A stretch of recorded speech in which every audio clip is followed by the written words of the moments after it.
जीवन पशु के समान, भजन बिना जीवन पशु के समान। भजन बिना जीवन पशु के समान। भोगे लड़े खाए पशु सोवे, भोगे लड़े खाए पशु सोवे। यही चार माँ मनुआ भूलान,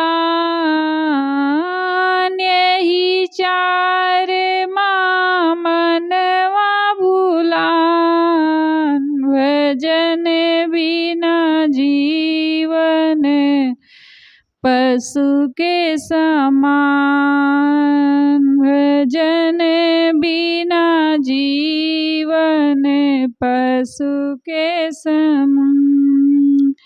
यही मनुष्य से पशु भला है, यही मनुष्य से पशु भला है। जही के चमड़ाया वे काम, जही के चमड़ाया वे काम।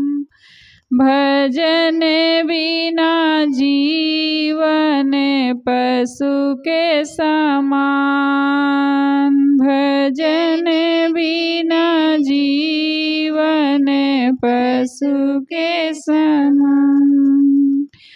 कहीं कबीर साधु गुरु सेवा, कहीं कबीर साधु गुरु सेवा। सत्संगत से लगी है ठिकान, सत्संगति से लगी है ठिकान। भजन बिना जीवन पशु के समान, भजन बिना जीवन पशु के समान। भजन बिना जीवन पशु के समान। बोलिए सद्गुरुदेव की जय।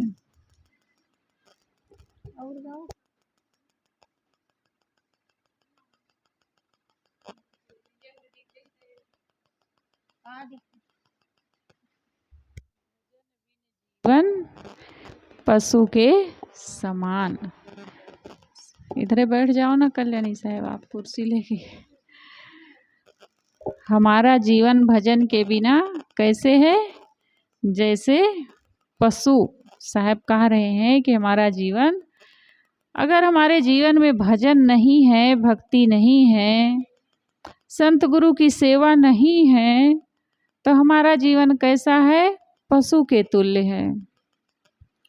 पशु क्या करता है अपने जीवन में?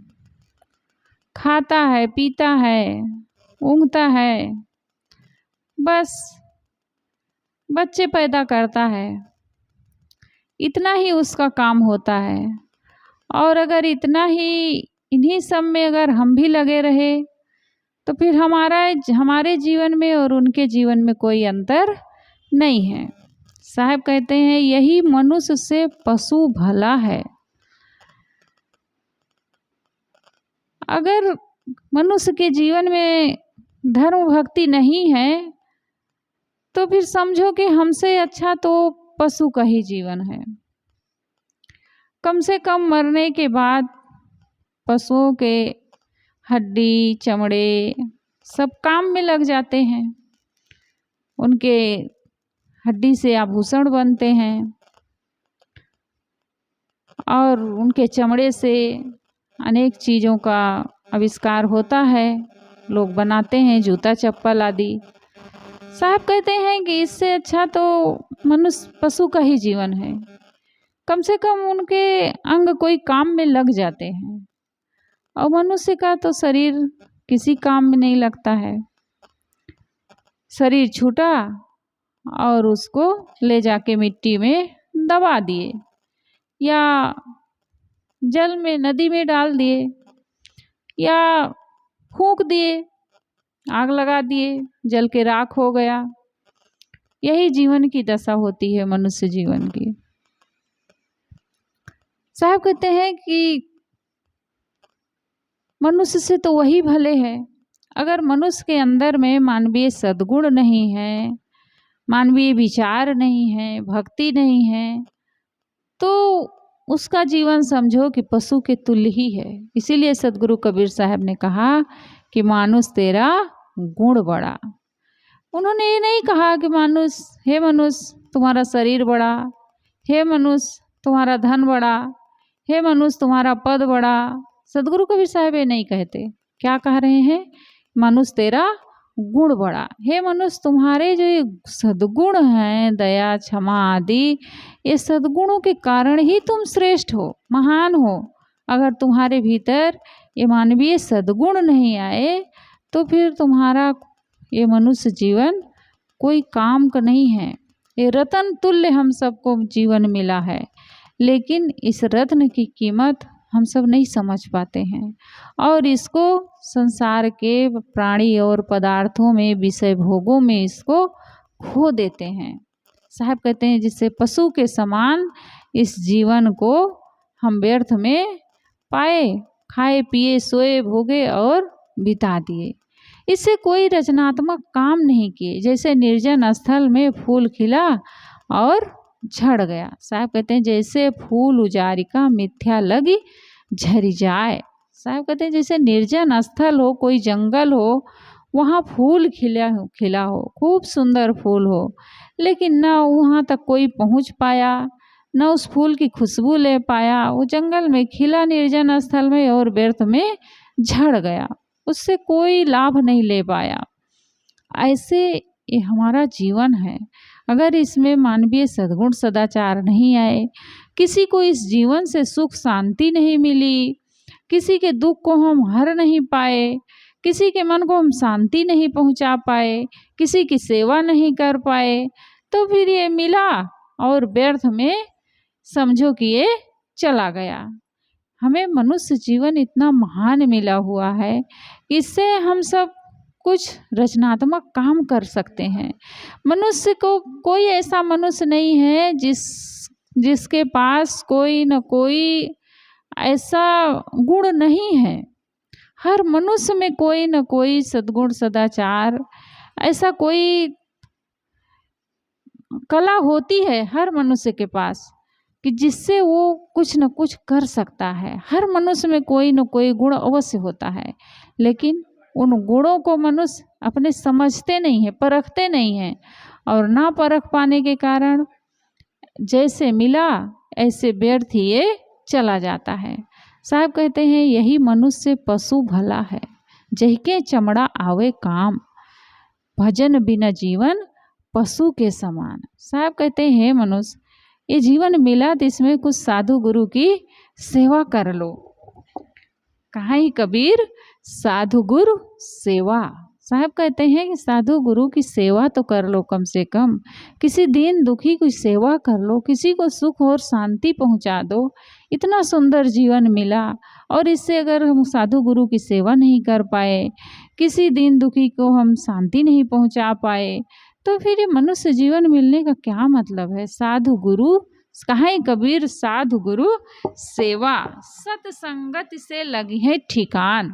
साहब कहते हैं सत्संगति से ही मनुष्य जीवन ठिकाने पर लग सकता है, और इसको ठिकाने पर लगाने वाला कोई नहीं। ठिकाने का मतलब ये नहीं है कि कहीं ठिकाना है हमारा ठिकाना हमारे ही पास है, कहीं बाहर नहीं है। और ठिकाना क्या है? हमारी आत्मा। हम अपनी आत्मा तक, अपने उस शांति रूपी घर, वही हमारा ठिकाना है, और उस ठिकाने पर कैसे लगेंगे? जब सत्संगति करेंगे, संतों की संगत करेंगे, साधु गुरु की संगत करेंगे, तब उस शांति रूपी घर में वही एकमात्र है सत्संगति। सत्संग ही ऐसी जगह है जहाँ से हमें उस अपने आत्म शांति रूपी खजाने का पता चलता है। और कौन बताए? कोई है बताने वाला इस खजाने को? कोई नहीं बता सकता है। सत्संगत से लगी है ठिकान। ये मनुष्य जीवन कब ठिकाने पर लगेगा? जब उसके जीवन में सत्संगति होगी, संतों की संगत करेगा, तो उसी से हमें उस शांति रूपी घर का ठिकाना पता वही हमें बताएंगे, वहीं से हमें पता चलेगा। तब ये जीव को ठिकाना मिलेगा और ये अपने उस स्थिति में पहुँचेगा, उस शांति रूपी घर में पहुँचेगा। साहब कहते हैं सहज पाओ निज सहज, जीव पाओ निज सहज स्वरूपा। तब ये जीव अपने निज स्वरूप को पा जाता है। कब पा जाता है? जब वो संतों की संगत करता है, सद्विचार करता है, विवेक करता है, रहने में जीवन को जीता है, तब वो अपने स्वरूप को पा जाता है, सहज रूप से पा जाता है, उस सहज अवस्था को वो प्राप्त कर लेता है। तो मैं भजन आप सबके बीच रखी कि भजन बिना जीवन पशु के समान। अगर हमारे जीवन में भजन नहीं है, धर्म कर्म नहीं है, संत गुरु की सेवा नहीं करते, भक्ति नहीं करते हैं, तो फिर समझो कि हमारा जीवन पशु के तुल्य है। बहुत सुंदर सदगुरु कबीर साहब का भजन है। आइए, हमारे बीच में हमारी स्वरूपा जी हैं। आपसे निवेदन करती हूँ कि आप आएँ और थोड़ी देर अपने विचार हम सबके बीच रखने की कृपा करें।